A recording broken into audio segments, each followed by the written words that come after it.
I love Sonic Adventure 2, which is a very unpopular opinion, but my opinions are my own, but it failed somehow.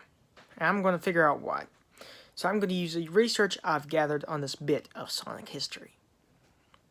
So one reason that people have to justify Sonic Adventure's failure is because of the camera. I can say it's not the best camera in the world. We've had better cameras like in, I can't believe I'm saying this, Super Mario Odyssey.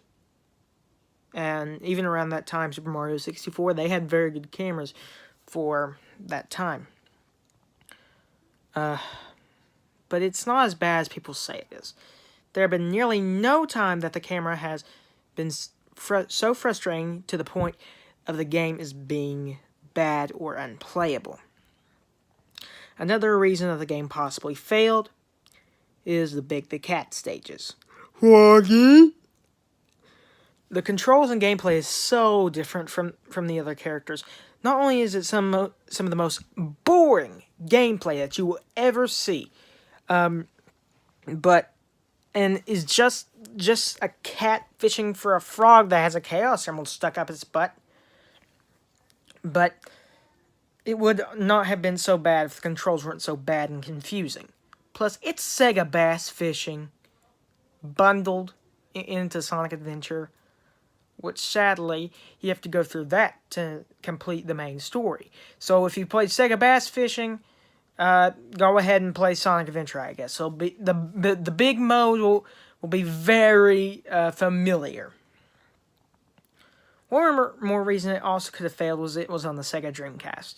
Though the Dreamcast is now a beloved console, it at first was looked down upon because of Sega's past with consoles. Sega used to release consoles year after year so that the newest console was superior and making the old consoles obsolete in a process. But, yeah, I mean, I know that's, it's a common practice, but they did it so quickly.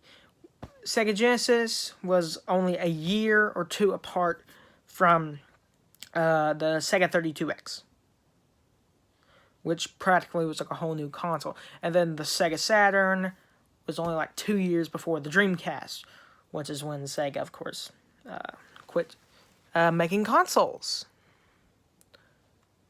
Only way Sega could have done better with this is make one console and manufacture it for about at least 3 years, because that's when most consoles are kind of outdated or something. I mean, look at the Wii U, and it was kind of sad. And make it like an actual console.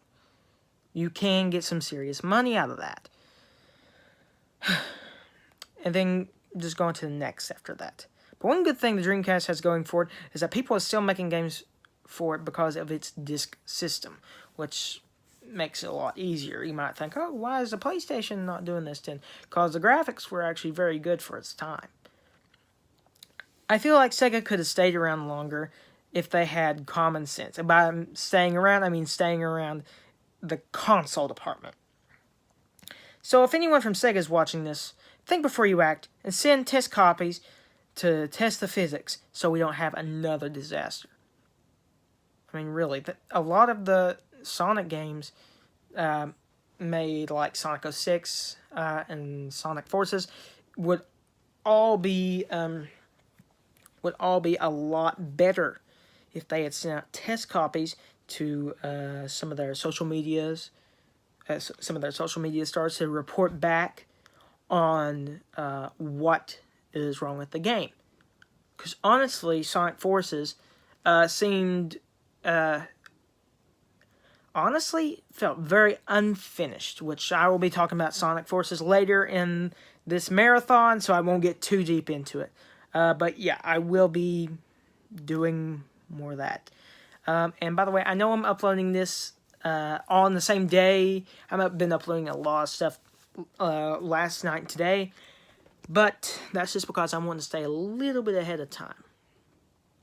By the way, if you see that tweet that I put on there earlier, just ignore it. Alright, so thank you guys for watching. Please like, comment, and subscribe. Yeah, this is a scripted video. You can't tell it this time. I cannot believe it. Yeah, and I just got back from Florida, so regular schedule. Yay! Maybe a little bit more, actually, because, you know, I was just thinking, well, why can't I just do this whenever I want to do it, instead of having to do a schedule, because it's the summer, and I'm just going to end up boring myself to death. So, yeah. Bye.